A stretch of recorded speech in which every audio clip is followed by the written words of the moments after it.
Take a break from World Cup sadness to hear all about Guam's favorite fantasy football news. This week we have embraced the woes, sliding into a playoff position. The McFlurries are serving up a supersized victory, and the Hurricanes are losing steam. Hit it.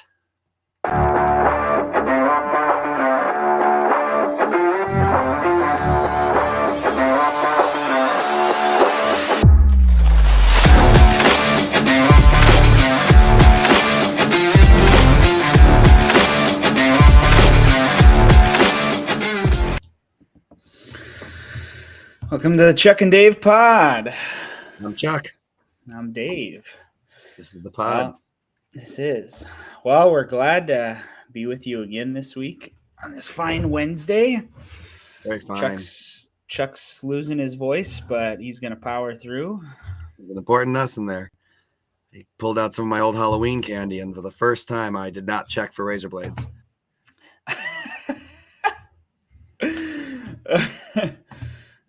Yikes. Oh, looks like Jordan's joining us. Hi, y'all. What's up? Three Corners Weekly. We recommend my stream's current bitrate is lower than recommended bitrate. We recommend that you use a stream bitrate of 2500 kps. I don't know how to change that, so I guess we're running lower than recommended. Don't know what that means. I don't know either. I think we always do that. That's my mistake. Yeah. Oh, I'm sorry. Well, so quite a week, Chuck. Yeah, I would say there really wasn't a whole lot that was unexpected overall, but there was a lot to unpack. Yeah, let's get to it. First up, we had, at least, of course, reading down on mine, so I was going to have my teams first. So we had the Polecats versus the newly branded North Shore Nincompoops. North Shore Nincompoops. Nincompoops. 143 to the Polecats, 101 to the Nincompoops.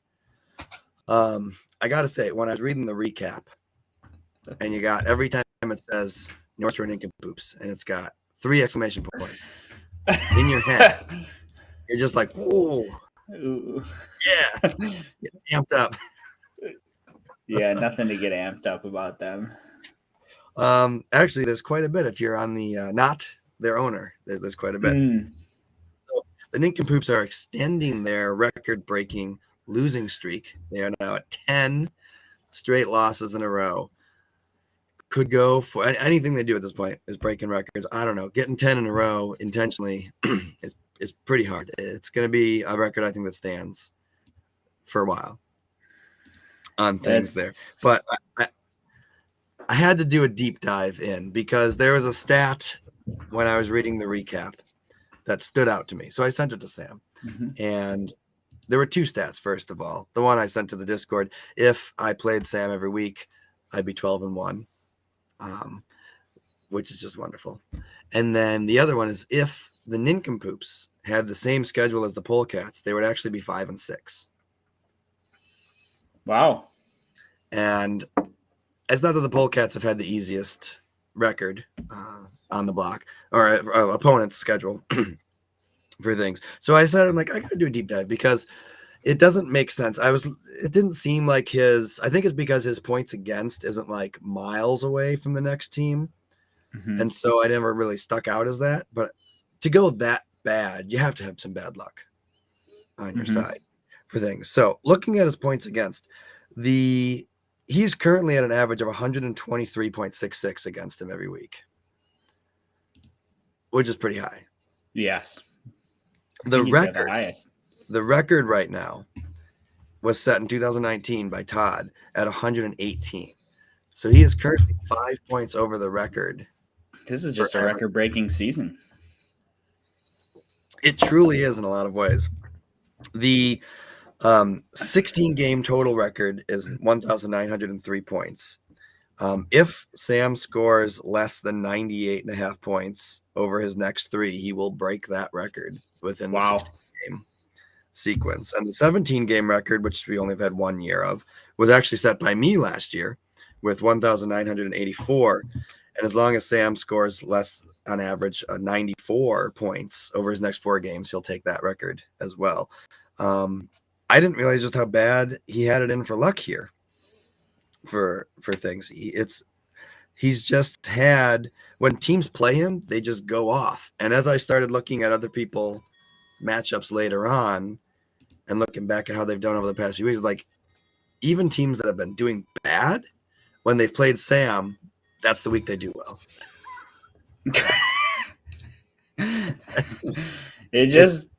Sometimes that's how it happens. So, I mean, his team hasn't been on fire. He's averaging like 100 points a game. It's not like should be in the playoffs or anything, but he's 2-10 on things.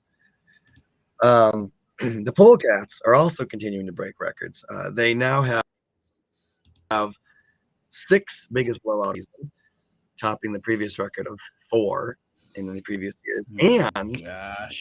Winning this week, they got their 3rd biggest blowout award in a row, which is the first time that's ever happened. Up till now, nobody's gotten more than 2 weeks in a row. Gosh. Just piling it on. He just can't lose.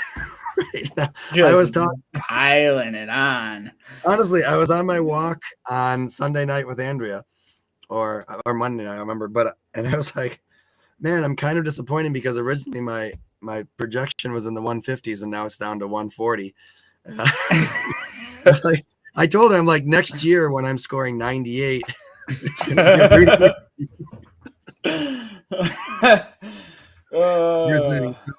I would like to hereby propose that we immediately shift to a dynasty league.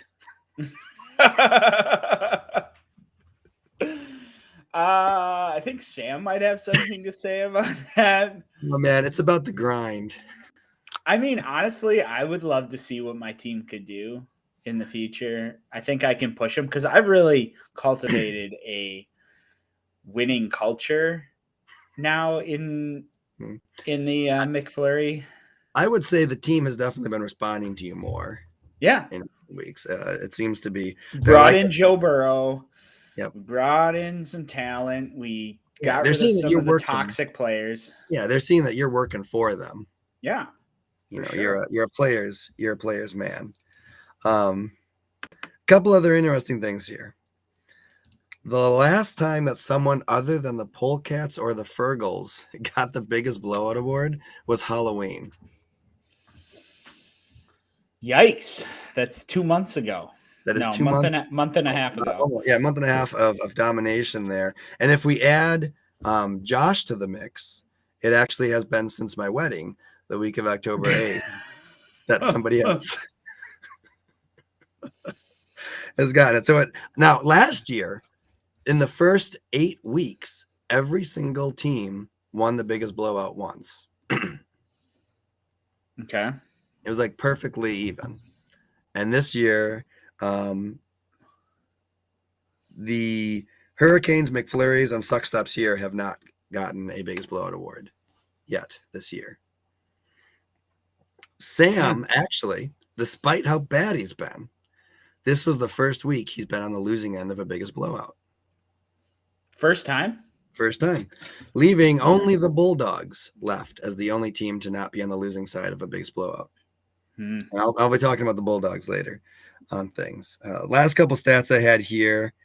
In the past 6 weeks, you want to take a gander at what Sam's average points against have been in the past 6 weeks? His average points against? 136. Yeah, 134. Really? Yeah. Nice. Yes. That is brutal.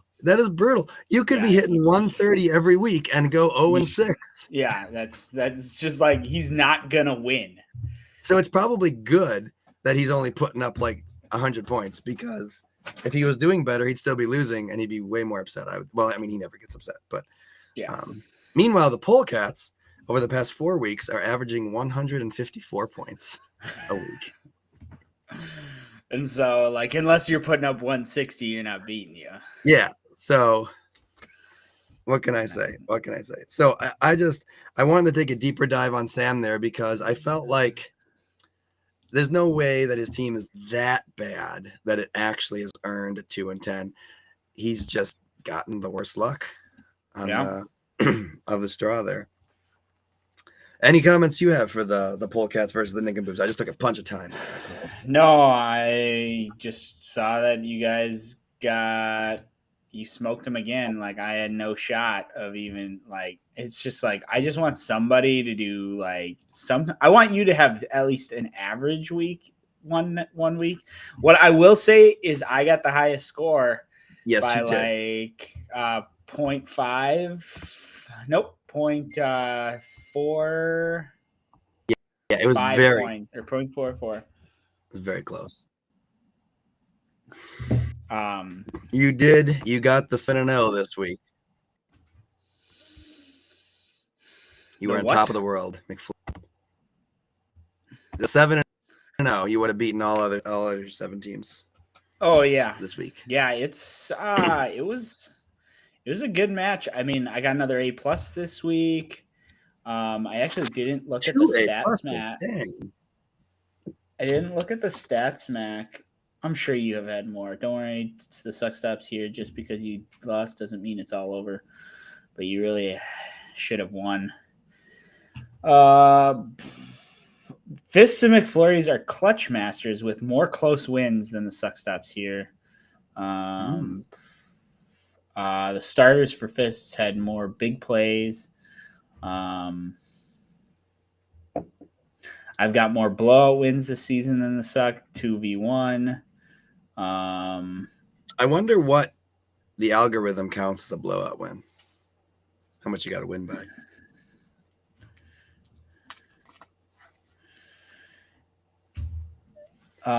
Josh has left more points on the bench this season by almost 130 than I have. Well, to be fair, you've had a couple weeks with 0 points on the bench. I have to have like the lowest amount of points on the bench because my bench has just been rotten. Your bench is where players go to languish. No, I think it was a good matchup. My players all showed up. Joe Burrow got me 30. AJ Brown got me almost 30. Christian Watson almost got me 30. Tony Pollard got me 23, 24. Yeah, your wide receiver, running back, and quarterback group there really did very, very solid. Everyone that needed to show up showed up. More than they needed to. And I feel bad for kind of punching down Jordan because we're kind of kindred spirits. And it really doesn't matter because with Kara winning, it's basically eliminated everybody from the playoffs. So that was in the hunt. So we asked Rich to do one thing. Come on. I guess that brings us to the next. I mean, unless you have something else to say about my game. I got lots to say about your game. Of course you do. McFlurries have been improving. You have not had back-to-back losses since week 6 and 7. And I believe that was a big record for the Packers, right? Matt LaFleur had never had back-to-back losses until he lost 4 in a row. Yeah. 5 in a row. My thought is, are the McFlurries in for a strong finish to the end of the season? 2 of the last 5 weeks, I think, have been over 140 points, but the other 3 were quite low. Yeah. So I'm playing spoiler at this point. I think my schedule. In the last 2 games, I play Embrace the Suck, and the Fighting Fergles. So I mean, I got 2 playoff teams, and my whole goal for the rest of the season is to make sure that I just make their season worse. Bring their stats down. I kind of wish you and I were going head to head one more time because I think I could I need to redeem myself. But Jordan said everyone wants Kara to win.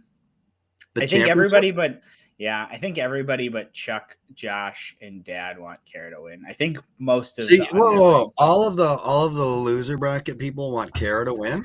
I think we're rooting for her because she's never won. It's just a good, like, heartwarming story of somebody who drafted a nobody and has taken him to great heights. Patrick Mahomes. Was Pat Mahomes ever a nobody? I mean, the year she drafted him, he had never played a snap he had never played an NFL like regular season game the week year before.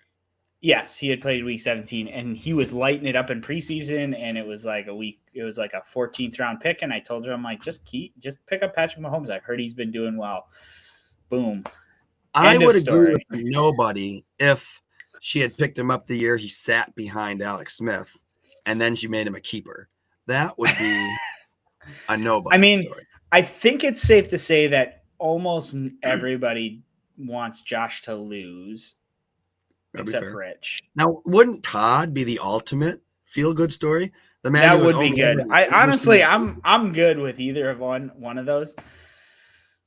What's wrong with the Bullcats? They have not had a championship since at least like 2014. Hey, I mean, if it's you versus Josh, I got to root for you.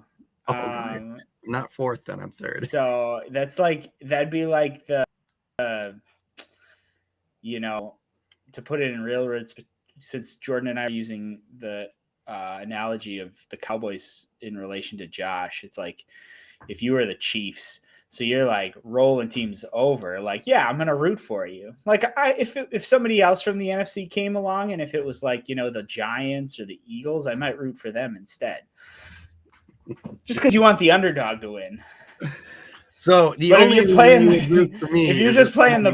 you're playing the Vikings, I'm going to root for you. I don't know, man. The last time we had a team that was even in the same kind of category as the Polecats are this year would be Sam's 2018 team, where they just kind of went off and set a lot of these records, followed by him going 0-2 in the playoffs and finishing fourth. Wouldn't you like to see a team go all the way? I do want to see your records. It'd be like it's with all your record setting, you kind of have to finish the job if you want to be immortalized and remembered forever. Otherwise, you're just the Packers. Otherwise, you're the 0-16 Patriots who lost in the Super Bowl. Like, no one remembers them. Everyone remembers the Giants. I don't know that nobody remembers them. I think we remember them more almost because they did lose. Yes. So it's like, but you want to create a legacy, and I think you have the best shot to win odds wise. But anyways, let's keep moving. So with the suck stuffs here in McFlurry's, I got some more stuff. So your last 5 weeks, you got 140s, bookended over an 81, and 87, and 100. And I got to show this. The last 140 you had was your blowout win over the Nincompoops. Nice. Followed by 3 weeks of nothing. But McFlurry's a very stiff competition. Embrace the suck regardless of where they're at. Certainly have the potential for high scores any given week, and the Fergals have been very hot lately. So it's going to be – I would love to see the McFlurry's win out and really show that they could hang. That would, I think, really make a point for expanding the playoffs. Yeah. A little bit more, because – then a team like you could still get in and make some noise at least in the playoffs. Meanwhile, the suck stops here is 2-5 over the last 7. And one of those, of course, was the game that the Nincompoops backed into a loss. Yeah. So really he's 1-6 over the last 7 practically. On things. He's there was a time where I thought he was maybe turning a corner, but I just don't think he has to finish it. I think McFlurry just went all juggernaut. What are you gonna do? Yeah. All right. Next game. What do we got? We got Hurricane Force Wind. This was the one that had the most riding on it. Had Yeah. the Hurricanes won, they would still be in contention. I would still be. There would be some actual drama, albeit a long shot, but there would be potential for it. But Hurricanes put up a weak little 101. Fergals drop another 134. They also take over the third seed. And I think they just continue to have the hot hand. Yeah. A lot of the beginning of the year, the Fergals were kind of up and down, up and down. You had like 2 weeks of 160 plus and then 3 weeks of like 90. But ever since that, it's been more up than down for the Fergals. They're averaging 130 points over the last 5 weeks. Yep. I honestly want them to finish third because I don't want to play them in the first round of the playoffs. I think they're the biggest. I think out of all 14, I think so. Of the 3 other teams, I think they're the most likely to pop a 160. And, it's true. And knock the Hurricanes out. Yeah. You've got.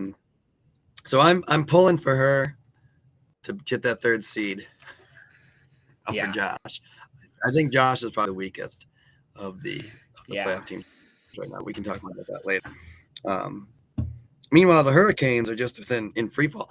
I'd say around the halfway point when we were talking about projections and things like that, it looked like the Hurricanes, I think they went on a 3-game win streak even at one point. Looked like they were really putting together some stuff. And they've gone 1-4 over the last 5. They're averaging 97 points a game. I think the Cooper Kupp injury hurt them hard, but just in general, just not putting up the points. No. I think they may end up even falling potentially down to the 7th seed. Woo! That'd be great. Okay, so this is an interesting stat, and I've just read the recap. All 8 of the wins for the Fighting Fergals have been blowout wins. Dang. All 8 wins have been blowout wins. I know she blew me out when she won.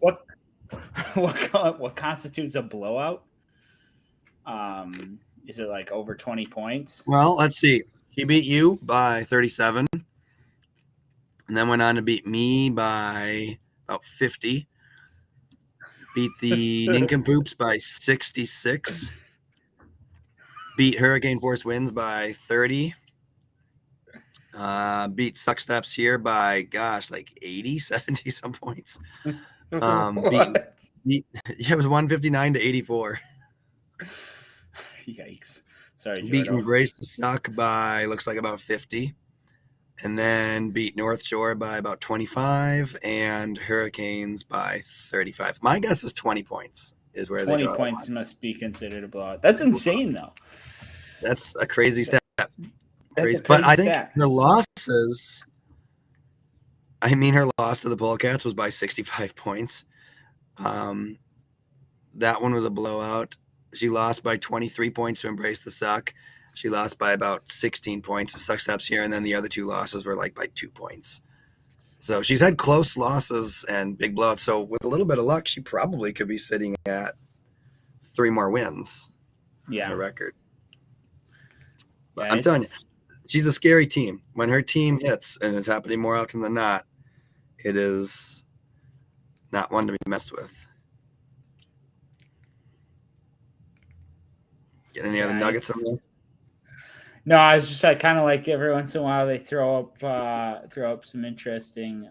She not only got the win, but she also covered her 17.06 point spread of predicted margin of victory. So we got to start betting on the spread next year. I know, right? Hurricane Force Winds had only 4 of their 9 starters score higher than their projected points this week. Yeah, it's that's insane. She's gonna have a good time picking up keeper for next year. Maybe she doesn't want to keep them. I think she might get more value out of one of those other ones, but yeah, we'll see. That's for another time. So our last game then was Embrace the Suck, losing to the Bulldogs 114 to 75.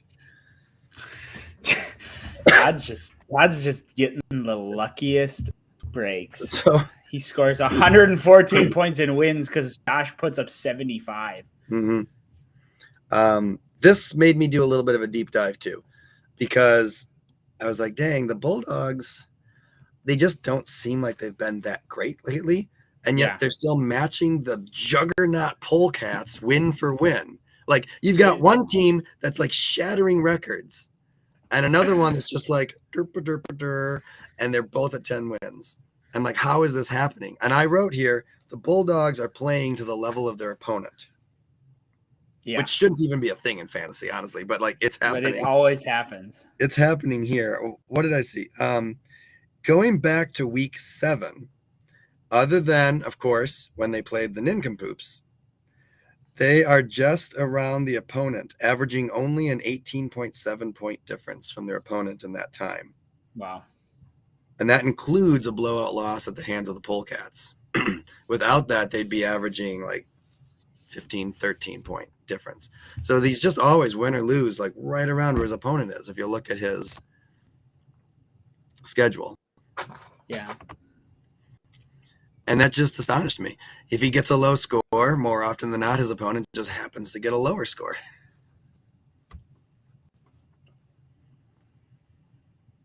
He got his 90.2 against the Hurricanes, and the Hurricanes scored 76. It's, like, man.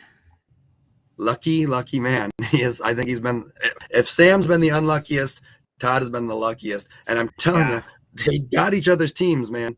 They got each other's teams. It is true. It's so true. If Todd had just on a 10-week losing streak. Yeah. But it's here we are. Yeah, it's both teams. I just don't know if I don't know if you can trust the Bulldogs that much going into the playoffs. No. They're averaging just 109 per game since week 7. But neither of these teams looks good going into the playoffs right now. The Embrace the Woes, Embrace the Suck has been sliding backwards. They're averaging just 98 per game over the last 4 weeks. They're 2-2. And one of those, of course, is a lucky win against the Nincompoops. Yeah. Should be 1-3 probably over the last 4 weeks, which for a team was almost in competition for second seed there for a bit. I don't know what happened to the team there. Yeah, that's Josh has struggled. And I mean, it's not entirely his fault, but he needs to get he really has to get some momentum going here. Mm-hmm. He's really struggled the last 4 games. Well, I mean, I guess he beat Hurricane Force Winds with 137, but it's just like, other than that, again, and you think you'll get his team.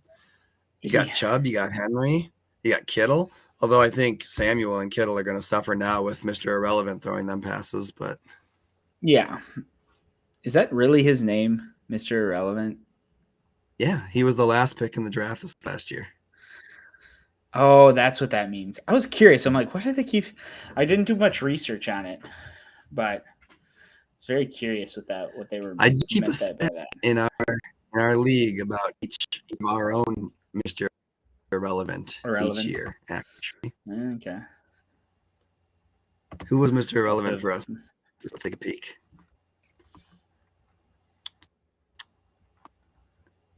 The Suck Stops here picked Harrison Butker with the last pick. I don't even think they're on their team anymore. Harrison Butker is gone. Embrace the Sucks finishing off the season with Fist McFlurry and the Suck Stops here. So on paper, it looks like they should be able to pop off at least one more win. And get to 9, but that's our recap for the week. Yeah, that is our recap. So Yeah, we need a little theme. This brings us to our sponsor for the week, Redacted Products. This episode is sponsored by Redacted. So I don't think the product's name is Redacted. So sorry, I'm given these before because of They're looked over by our lawyers, of course, right? Yeah, because of an ongoing non-disclosure agreement and third-party non-compete clauses, some information will be unavailable. Please know this is to protect the privacy of the CEO, CFO, and COO. Okay. Continuing on, anyways, for the past decade, Redacted has been the leading supplier of Redacted. With the holiday season coming up, Redacted wants you to know that they want to continue their promise to provide the most reliable, affordable, redacted product on the market today. Contractual agreements forbid us from disclosing any more information on Redacted. Please visit a Redacted website to order your one-of-a-kind Redacted product. After filling out the brief but necessary non-disclosure agreement, please enter Chuck and Dave, all one word, at checkout to get a Redacted discount. Good luck, everybody. I think I did hear, though, and I don't know if I'm allowed to say this with lawyers. Yeah. Okay. Apparently, Redacted's company's pilot does know all of this information, but you can't talk about it. Refuses to say anything. Refuses to say anything. But I have tried Redacted myself, and I have felt redacted, way more redacted often than I have in the past. Yeah, I mean, I got some and put it on my Redacted, and it was really, really redacted.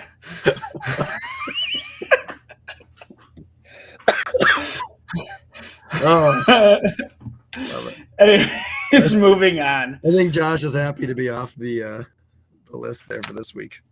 Yeah, had to let him taking go. Turns, everybody. Taking turns. Yes. All right. Playoff picture. So, all right, we solidified the playoffs, at least the haves and the have-not this week.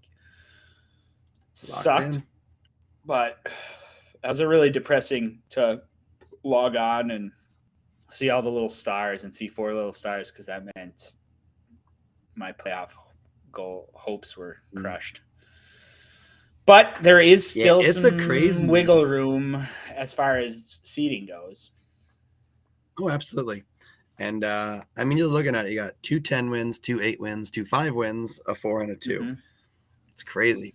But yes, there is still plenty of game to be played for the seeding of things here. The Polecats will clinch the top seed with a win or a Bulldog loss this week. Not mathematically, but they have so many more points than the Bulldogs that I don't think he's going to score 400 more points than you. Yeah, that would be a game, all right. There, we'd be talking about that one. We would have to get Todd on the show. How did you manage 4 points? The biggest blow. The Bulldogs would need to win out with the Polecats losing out. If the Fergals win out and the Bulldogs lose out, the Fergals could get as high as the 2nd seed. A Bulldog win would prevent that from happening. A Bulldog win guarantees at least the 2nd seed. And then an Embrace loss with a Fergal win would secure the Fergals at least the 3rd seed. The Embrace would need some luck. They would need to win 2 games, really, and have the Fergals lose 2 in order to move up even just to the 3rd seed. So honestly, I see the seeding probably staying the same. 1, 2, 3, and 4 up there.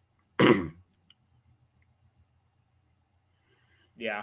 Unless something crazy happens. Oh, we got a product review. We got a product review. I bought Redacted because my wife begged me. When I first used Redacted, my Redacted life went from 0 to 100, according to her. If you know what I mean, I recommend getting Redacted. Your wife will be happy with Redacted. Yeah, I know Kara does not. Kara is very comfortable where the seed that she's in because as long as you stay at the number 1 seed, because she doesn't want to play you, but obviously you also fear her, so there's a little like mutual fear there. There's respect. I respect her game. I almost now that we've like really talked about that, I kind of want to see that. Although I would rather see that in the championship game. It's like better to have the 161 to 159. I would love it. As long as I'm the winner. I want the championship to come down to Monday night, man. That's what it should be. That's what it should be. But yeah, I think even though Todd's got the better record, I just think the Fergals are the second best team in the league. I think the Fergals and the Polecats are the top 2 teams. And if, of course, any given Sunday, but if things go as they deserve, it should be a Polecat Fergals championship, I think. Yeah. But you never know. And that's why it is. I think it is better that they don't face each other in the first round if we can avoid that, because somebody's losing early at that point. But that's the nature of the playoffs. We could switch it to a best of 7 series and have a 3-game regular season, perhaps. Maybe. In the consolation bracket, hope is not all lost for the Nincompoops. They could take the 7th seed if they win out and Suck Stops here loses out. So a strong turnaround can get them off the basement floor in the record books. Because really in the consolation bracket, those scores are so close. Look at those points fours. Yeah. It's a total of what? Like 25 points separating all 4 of them. Fist and McFlurry and the Suck Stops here are separated by 0.3. It's insane how even these teams are. Well, and look at our points against too. Like Jordan and I have almost had the same team. Like we're only like 30 points, 40 points removed from points against. Yeah, it's insane. You really are. And honestly, I'm talking about Sam possibly setting a record for the most points against on average. You're only 8 points below him. Yeah. You might be able to break that record too. What have we got? You're sitting at 123 points against. I had that like halfway through the season. I think I remember mentioning that, going, I have the most points scored against. Pretty sure you had it last week. I'm pretty sure you had it last week, and that my beatdown of Sam got him above you. Got him above, yeah. Probably. So I don't know. What's the story? Is the story of the 4 lower teams that they've just had a walloping heck of a year? I mean, yeah, we also haven't scored a lot. We are 500 points less than you. That's on average. Like if we now that's like for our scoring wise, that's like at least 4 games worth of points behind you. Yeah. But okay, you can't really point it to the Polecats. They're on like God mode. To the Fergals, you're still 300 points behind though. Yeah. So it's just a perfect storm. Not scoring a lot and getting hella scored against. Yep. The Hurricanes, McFlurries, and the Suck Stops here are, as you said, they're basically the same team. The Hurricanes have fallen back to that. They're also close together. Any of those guys could end up anywhere. You and Hurricanes aren't going to be the 8th seed, so congratulations. You will not be last place. Nice. In the regular season. But it's just crazy how close everybody is down there. Yeah. It would make it, if we had a 6-team playoffs, it would be very exciting right now to see this. It would be. It would. So I don't know. I think I'm down for that moving forward, but I know we'd have to run it past the all-powerful commish. But 7-team playoff, only one guy doesn't make it. And we all, if you're so bad, you just don't make it. We all point and laugh, and the top seed gets a bye on the first one. I had some thoughts this week. Unless you have another comment on the playoff race. No. Other than no, I'm good. Go ahead. Just looking at how much the Bulldogs seem to be overachieving and how much the Nincompoops seem to be just underachieving as far as luck, I decided to update the if everybody played everyone every week records. Sure. To just kind of get an idea of who's close and who's not with things. The best record, of course, is the Polecats. You ready to hear this? Sure. If the Polecats played every team every week, they would be at 76-15. I think the last time you had 15 losses. Last time we went through this. So The last time I did this, I was 56-14. So yes, in the last 3 weeks, I've only lost to you one game week. That was this week. Yep. That's gross. Okay. But that's a winning percentage of 8.8 of 84%. But the Polecats are actually only winning at 77%. Interesting. But close enough. The Fergals and the Bulldogs are tied 56-35. The Fergals, that would give them a 62% winning. They're actually at 61, so they're exactly where they should be. The Bulldogs, though, should have a 62% winning percentage. They actually have a 77. Wow. That's a huge jump based on luck. Achieving for them.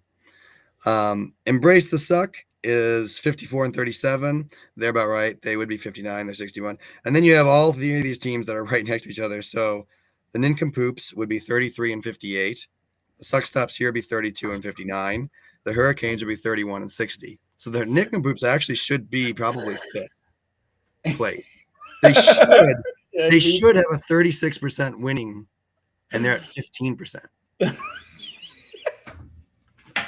That is, wow. Yeah. A lot of luck. That is some terrible luck. That Terrible is luck. terrible The luck. McFlurries are actually the lowest. They're 26-65, and you just picked up 7 of those this last week. Yeah. Wait, so I'm 26-75 if I played 65. everybody? Sorry, 26-65. 26-65? Yeah. Oh, yeah. So you should have a 29% win rate, and you actually have a 38% win rate. So you have also been fairly lucky this year when it comes. Well, yeah, I had a couple of good wins against like my dad, who like super underachieved. Mm-hmm. I think I won with a 90. Yeah, you had a good one in there. I do want to point out the Hurricanes have a special full-on rich mode here, I guess. Over the last 3 weeks, the Hurricanes would be 3-18. 3-18. Yeah. So things are not good in Florida. Not sunny. He's still in I fifth. thought it was interesting. What's that? Nothing. Go ahead. I mean, it just kind of solidifies the thoughts. The Bulldogs have been quite lucky. The Nincompoops have been very unlucky. McFlurries have also been surprisingly lucky. Maybe they can ride that luck forward. But of course, the Nincompoops or the McFlurries being part of a trade, that changes things. I think getting Burrow, it really raised that morale over there, like we said. Yeah. It did. It absolutely did. Well, that's fun. So that's what I have. All I got is we need to start to address the consolation bracket. Our leader has been silent for the past couple weeks, even though we've kind of been spamming it on the pod for a while. I am in full, I do not think as soon as the playoffs hit, that's where the standings are going to go. And so, if Sam's going to get the first round, if it ended today, Sam would get the first round, or first pick. Jordan gets the second. I get the third. Rich gets the fourth. I do not want to. I'm more than willing to put time into the consolation bracket, but I know it's for nothing. Even if it's for nothing, I don't care. I'll put my time in and I'll try to score. I'll try to wreck your stats, but So you're saying that without a change, keeping it at where you finish in the consolation bracket is your Yeah. picking order. Yes. You would consider doing the tank again this year? No, I'm not going to tank. Mm. There's no point in me tanking now. The best I could get was maybe a 7th round pick if I did decide to tank. But No, I mean, if we keep it so that the 8th place finisher in the playoffs. No, I wouldn't probably tank. Mainly because the main reason I tanked, so now we need to go through the philosophy of why Tankgate happened, is because I was going to beat Kara in the first round of the consolation bracket, and I was behind. I don't remember where we finished last year, but I want to say I was like 2 wins behind anybody. Hang on 1 second. Pull it up. Yeah, I'm gonna pull it up. Your regular season record last year was 4-11, and the next closest team was 5-10. So you're only 1 game behind the Hurricanes, but you were 3 games behind the Bulldogs and 4 behind the Fergals. Yeah. So I just didn't want. Yeah, I was 3 games behind the 7th. I didn't feel as though. Well, you actually, because Rich benefited from Tankgate, he actually finished 5th by winning out. Oh yeah, that's right. So yeah, I guess I was 1 win, but either way, I didn't feel like because I was in last place that all of a sudden I'm going to get the 4th pick in the draft because I won some stupid consolation bracket, and Josh wasn't willing to change then, so it was what it was, and I decided that I was going to tank the season so that I could guarantee that I had that first pick in the draft because I rightfully earned it in the regular season. So therefore, like, why would I not receive that? And so I just didn't want to. And again, I'm sitting there looking at this during the week on like a Tuesday or Wednesday, and I'm looking at my team and I'm going, if I'm projected to beat Kara, so that means I'm going to continue on this. And that means the worst I can get, the worst I'll get is the 3rd pick in the draft. And so I'm sitting here going, like, why do I have to be punished because my team has 1 decent game after an entire season of garbage? So that's my philosophy. So like right now where I'm at, I'm totally fine finishing out where I am. I'm like, I'm the best I can, maybe the worst I'm going to get is a 4th round pick or a 4th pick in the draft. The best I could get would be the 1st pick in the draft. But I'm like, if we stopped it now, I'm literally like going to be moving 1 spot. So I'm perfectly fine. Like, but if I was where Sam was and we're doing the same crap we did last year, I'd tank because. So your tank is based around preserving the integrity of the regular season. Yes. Because this year your team has been good enough to be 5th seed. Yes. You would play out to preserve that. Rather, It's not about trying to get that 1st seed because you just want it. It's about getting that 1st pick because you deserved it. Yes. 100%.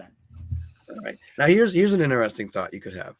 You could let the consolation bracket play out as it does, whatever happens, and you just add and go by the overall record for the year.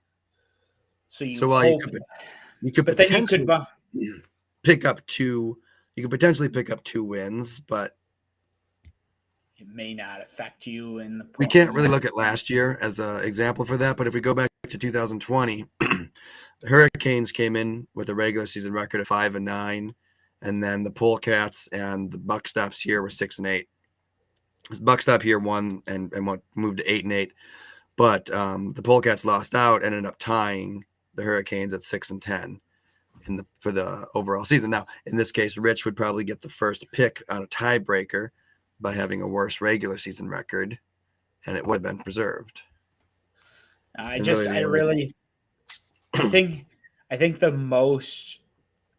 the best thing to do to preserve the integrity of the game is to just,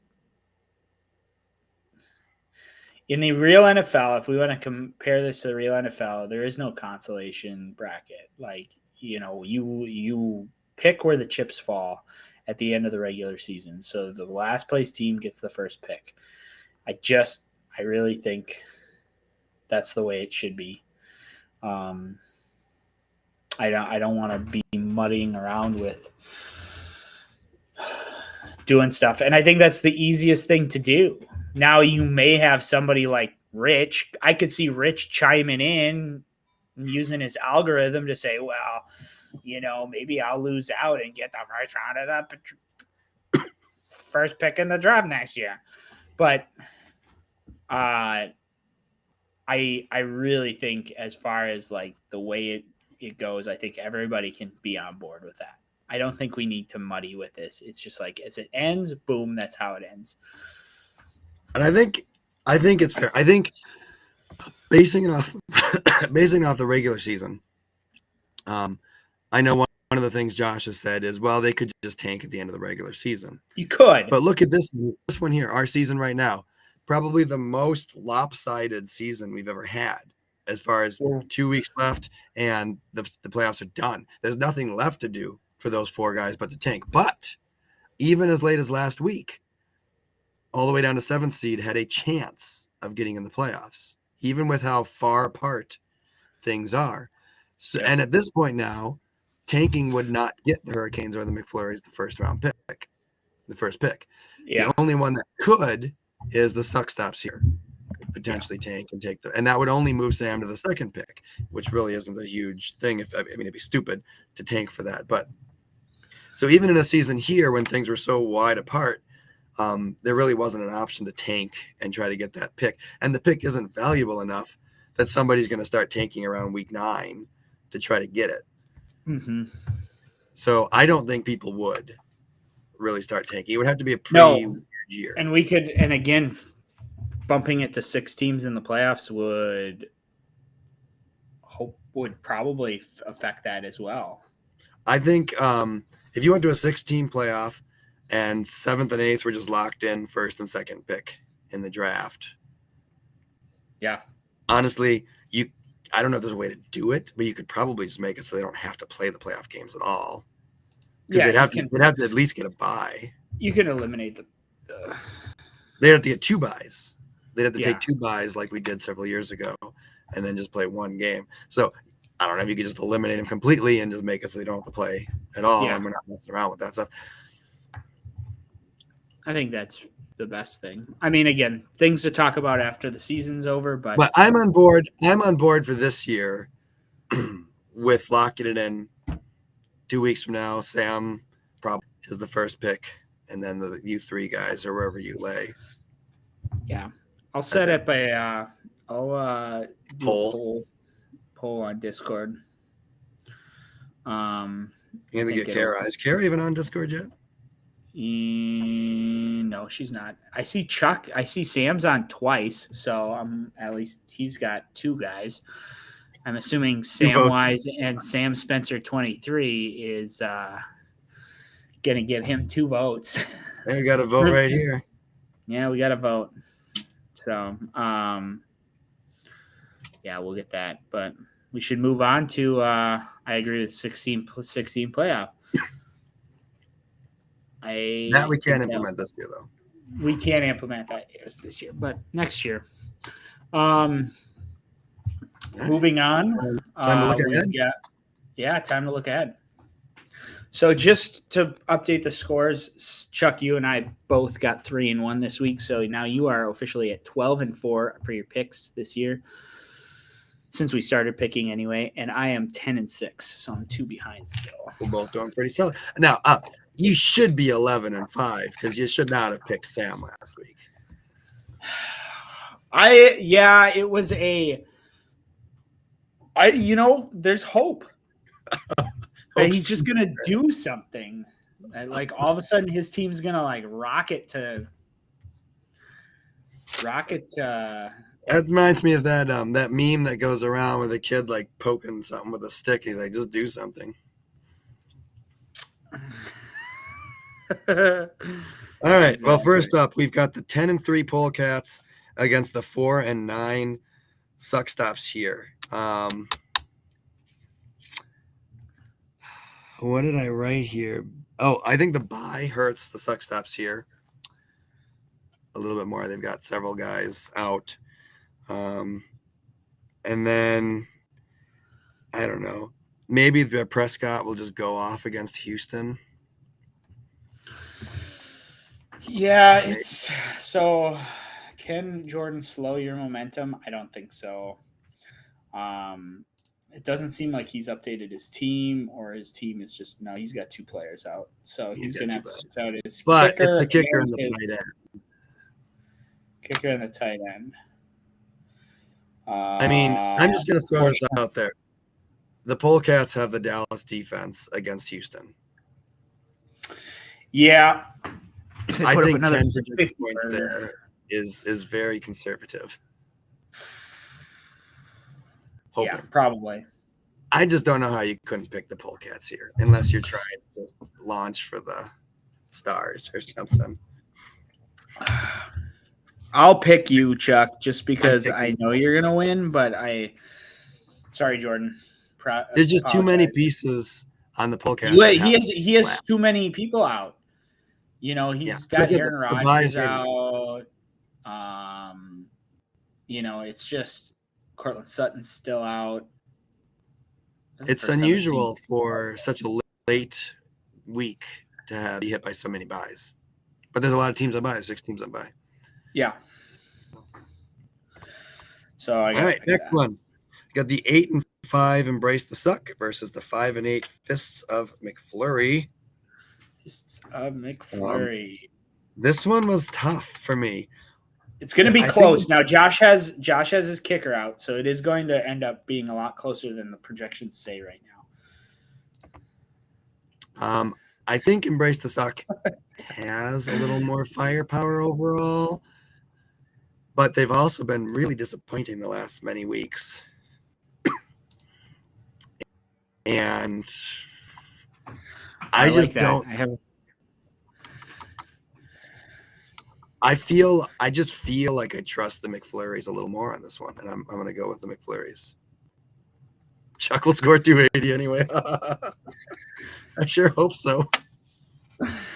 Yeah, I mean, I'm going with myself. I think it's going to be a lot closer than what the projections say. And he's going to probably switch out whatever his name is, Kenneth Walker. I'm assuming he's not going to play him with an injury. Now that's an odd situation there. Normally, when a guy is questionable, if they really don't think he's going to play, they're just going to give him a 0 for the projection. But have him like 0.91 points. Like that's them saying we think he's going to go out there, run one time, and then re-aggravate the injury and leave. Yeah, I don't even know how you'd get 0.9 points. He'd have to run the ball. Well, he's a running back. Is he a running back? Oh, so he'd have to run 9 yards. It's a point per 20 yards, isn't it? Or is rushing 10 yards? Oh, and I think rushing is 10 yards. Okay, so yeah, he'd have to do like a 9-yard rush and then leave. It just is insane. But I still think you switch those guys out, it'll bring up that close game. Yeah, I don't think we're going to get a blowout here unless, the same McFlurries that showed up last week show up again this week. Never know. And Mixon back? Never know. Yeah, Mixon, he practiced fully today, so I think he's good to go. So next one up, we have the 5-8 Hurricanes against the 2-11 North Shore Nincompoops, which right now the projection heavily favoring the Nincompoops, but the Hurricanes have 4 players that and honestly, I wouldn't be shocked if he just doesn't bother updating it at this point. You never know. I could see that. He doesn't have a lot of people. He would definitely have to go out and get people if he wants to switch people out. He'd have to go get 3 running backs. He has no running backs that are on his bench. So he is picking up 3 bench running backs. Well, no, I guess at least 2 bench running backs, and he has to pick up a bench wide receiver. Well, he's still sitting on Amari, but he's going to have to put him in instead of McLaurin. Yeah. So I guess he has to make 2. He's got Judy. He's got Judy. So he could get away with just picking up 2 running backs. Who is he going to find? I don't know. That's 2 solid running backs out there. Yeah, I'm assuming you're going for Sam. No, my projection is that the Hurricanes do not replace any of the buys, and Sam loses. Is that really your pick? No, I think that I think Sam has been so unlucky, and the Hurricanes just suck right now. So I think that the Nincompoops will finally end the 10-game losing streak. The 10-game losing streak. Rich, if you're watching this, if the algorithm is hearing this because you listen to everything, just, dude, you got to keep the streak alive. You got to keep the streak alive. You got to beat Sam. You got to figure out a way to beat Sam. When we're done with this, I want to take a peek at the waivers and just see what's available for a running back. Yeah, we'll look at that. So then last up, we have probably the biggest matchup as far as things that he's not watching. He's always watching. I'd say the biggest matchup this week. You got the 10-3 Bulldogs against the 8-5 Fergals. If the Fergals win, they're in position to potentially take over that second seed, which would not change the matchups at all in the playoffs. No, but it could cement her not having to play you in the first round. Yeah, if she moves up to the second, there's no way. But she can't move into second week. She can only move within 1 game of second. I also have a broken mirror back there. You just can't really see it. Oh my gosh, Chuck. It's just gonna go downhill. You're gonna pitch 2 70-point games now. You know what? I didn't do my weekly calculation. I gotta do it here quick. What do I need? I think maybe I did do this calculation. I'll have to do it. 60. I think I'm down to only needing to score 90 points in these last 2 games to break the record. So what I really want you to score 80 or 70. So there's just it just adds a little bead of sweat to the brow to just go, maybe I may not make it. Oh, she might not get the record. That's just I know a little more tension. The projections are very close. Tension this league. Yeah, that's true. All we can do is, at this point is see if Chuck can break records on opposites. Sacrifice the cat on Jordan, we don't want to get demonetized because we're. Oh yeah, we're getting all that sweet money. Sorry, it looks like I don't have my. I used to keep my camping knife over here in the drawer, but I don't. All right, so Bulldogs, Fergals, they're projected very close right now. 124, 127. I think the lineups are accurate. It'll be interesting. What happens to McCaffrey this week? Yeah. My guess is they're going to go to him a lot, but the Buccaneers are going to be expecting that, I think. So he may take a hit and he may get a boost from this. Yeah. On the other hand, it just seems like the Fergals have been clicking. Everybody there's just doing it now. I'm going to go with the Fergals. Man, that sucks because I wanted to pick the Fergals, but if I want to make up any room on you, I have to pick opposite of you. So I have to go with Todd. I just have to. I mean, I think that the Fergals are going to win. This is a much better game to do that than last week's. Yeah. Because it very well could be tied. That is true. That is true. It very well could be tied.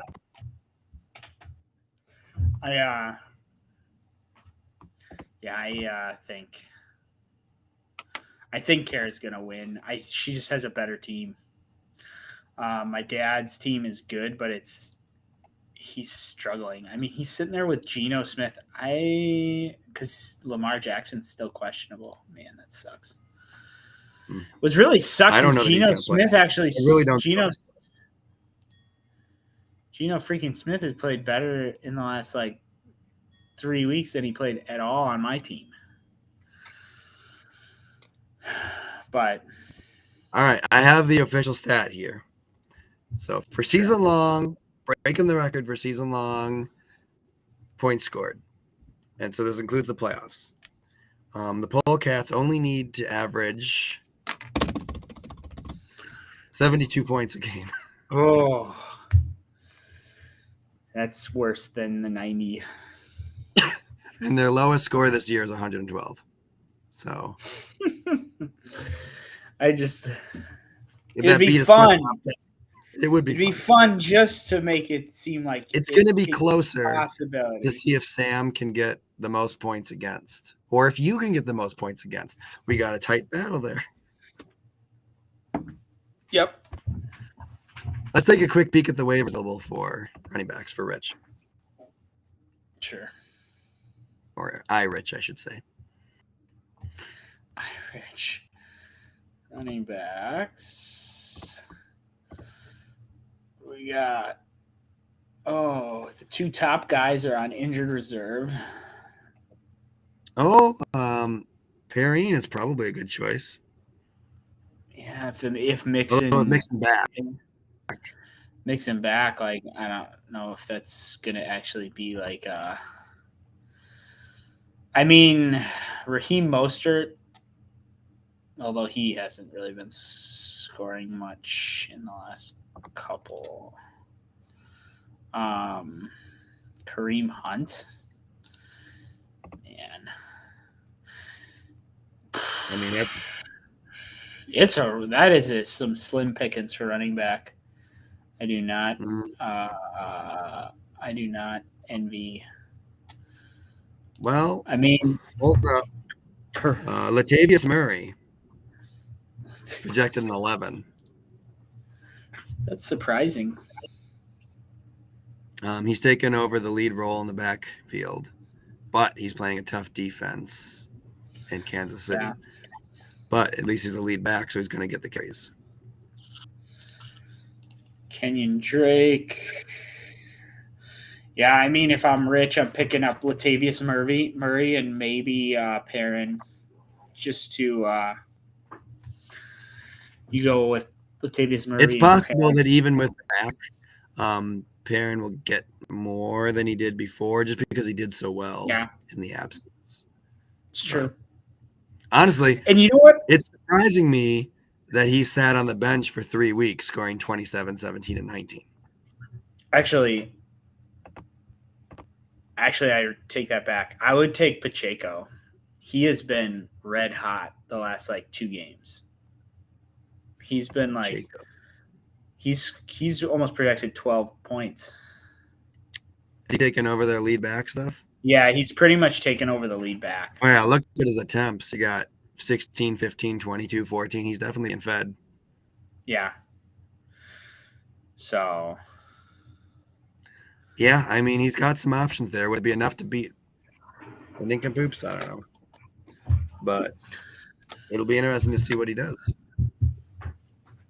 But, yeah. Well, I think that brings us to 4th and goal. Yeah, you said you had a good 4th and goal. Let's hear it.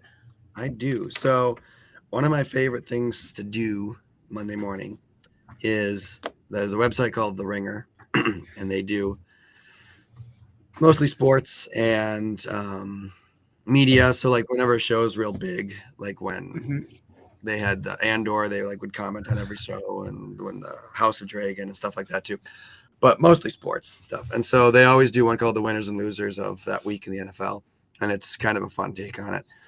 But there were two interesting facts that they brought up that happened this last week.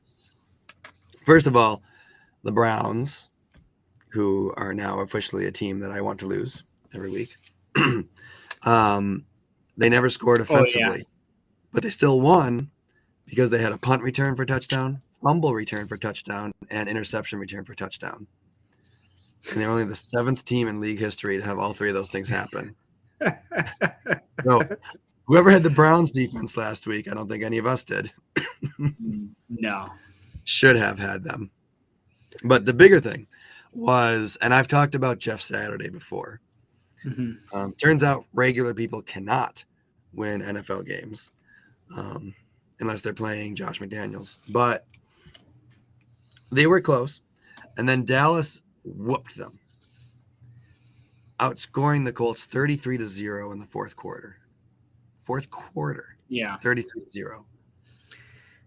That has only one other time ever happened in NFL history. And that was in 1925. Wow. When the Chicago Cardinals beat the Milwaukee Badgers.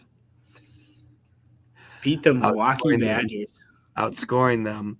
And the reason this happened set off a controversy in the league. So until 1933, the regular season, the champion was just the team with the best record at the end of the season. In 1933, there was a tie, so they did a playoff. It turned out playoffs are fun, and they've been doing it ever since.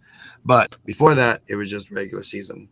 So teams would pad their schedules a little bit towards the end with some easier teams to try to get some extra wins. So the Cardinals set up a game with the Badgers, but the Badgers had already disbanded because back then you played for 10 weeks, and then you went back to the factories and stuff. So in order to field a team, the Cardinals quarterback went around and was bribing high schoolers to lie about their age to field a team for the Milwaukee Badgers. So the Cardinals played a team that was partially consisting of just high schoolers. What? And whipped them this badly, as you would expect. The commissioner said he was going to strike that game from the records, but they never did it. So it's still an official game.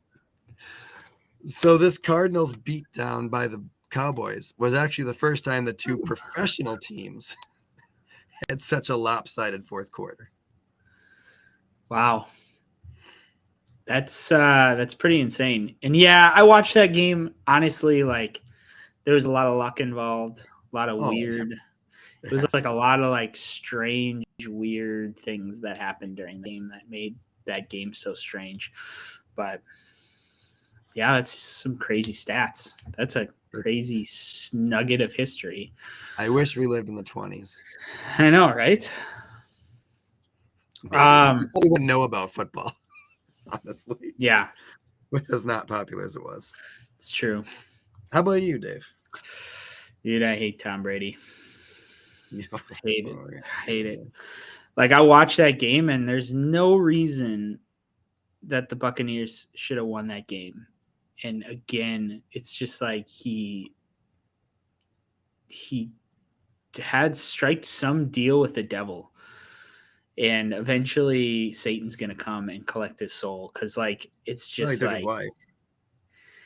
it's insanely how lucky and how clutch and how it's almost like the teams just fall down and bow at his feet when he starts to get hot. They just freak out.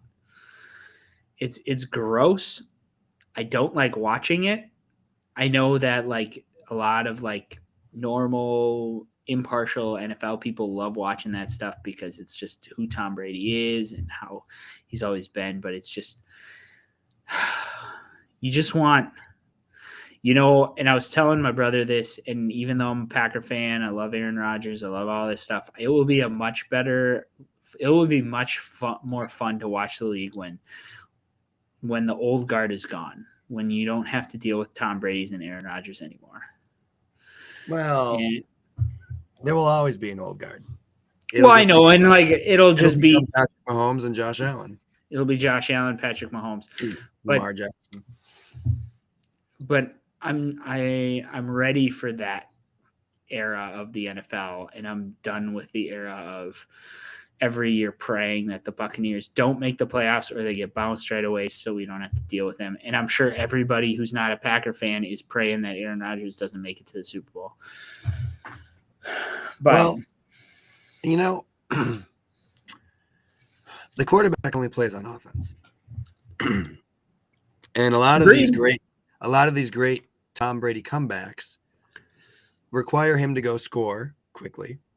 And then they get the ball. Require his opponents to stop scoring. But the thing is like the Saints, that game, the Saints weren't going to score and they weren't going to do stuff. Or maybe we're just way ahead on that. Jordan commented, I was going to show he just says it's unprecedented because Tom Brady has played for so long. But it's just, Click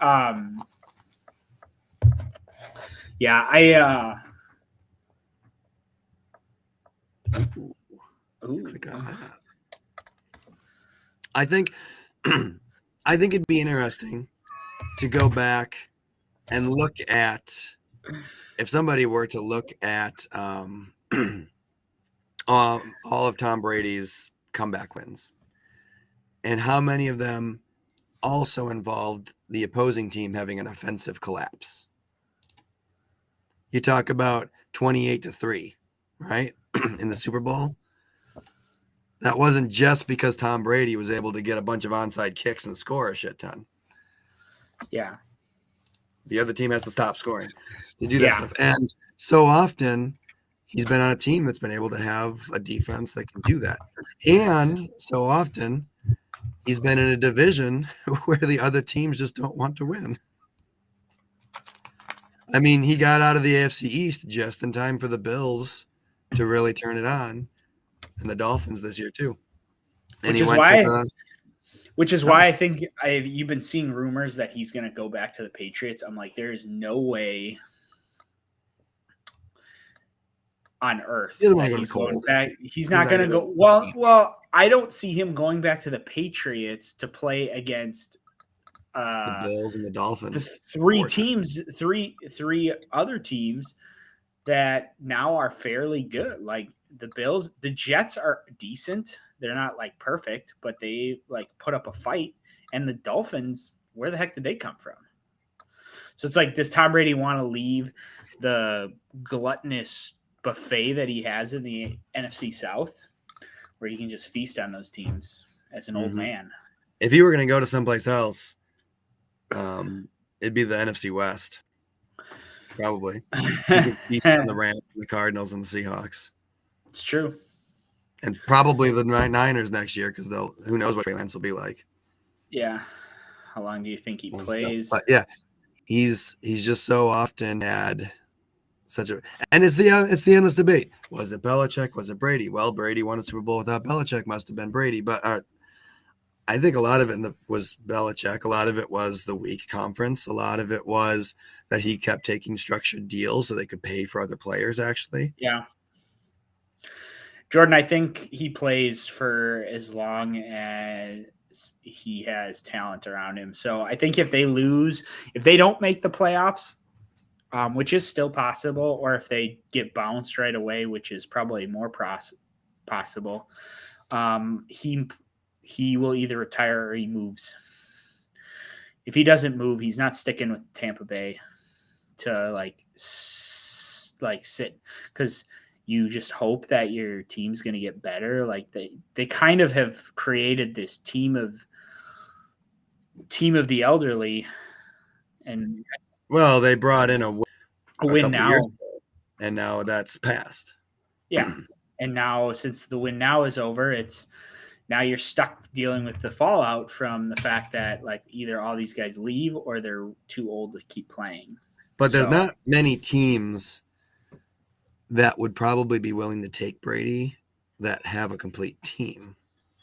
Yeah. I mean, the Broncos thought they were a quarterback away and they got a bad quarterback, so maybe the Broncos. But does he want to play Patrick Mahomes and Justin Herberts and Derek Carr? No. Like you said, maybe the Colts. He could play the South, AFC South. That's for sure. Yeah. Or what about the Titans? Maybe they move on from Tannehill. Who retires? You think Rodgers retires before? I don't know if Brady has another year in him. I don't know if Rodgers has another year in him. I think if the Packers can finish strong, he might come back to try to get a big final year.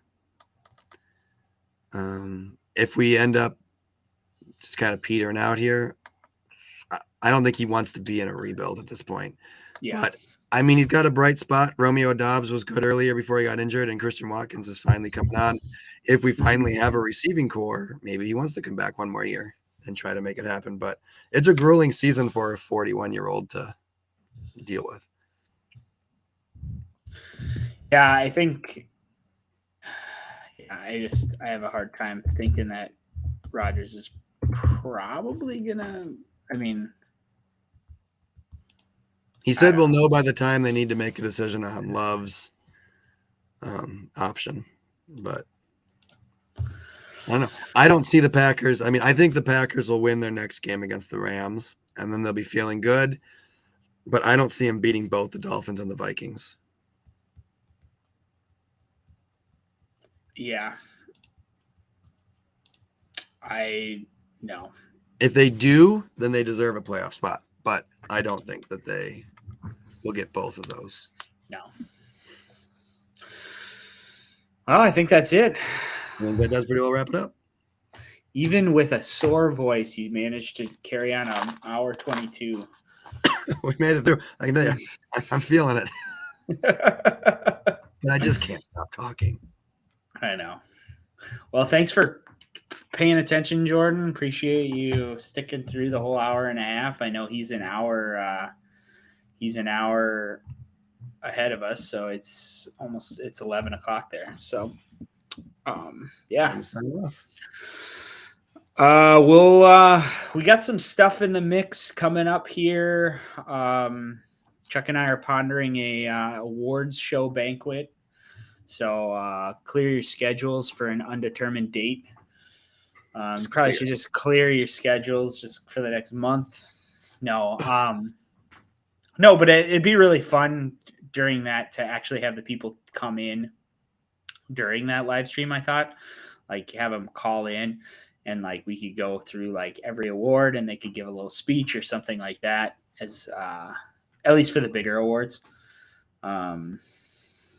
We could do a thing like the NFL does and do it right before the week before the Super Bowl, but that could make for a really long Super Bowl stream.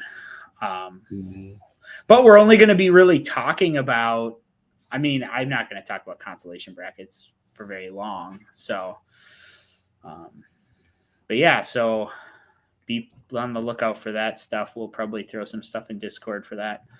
Other than that, that's all I got. Chuck, anything?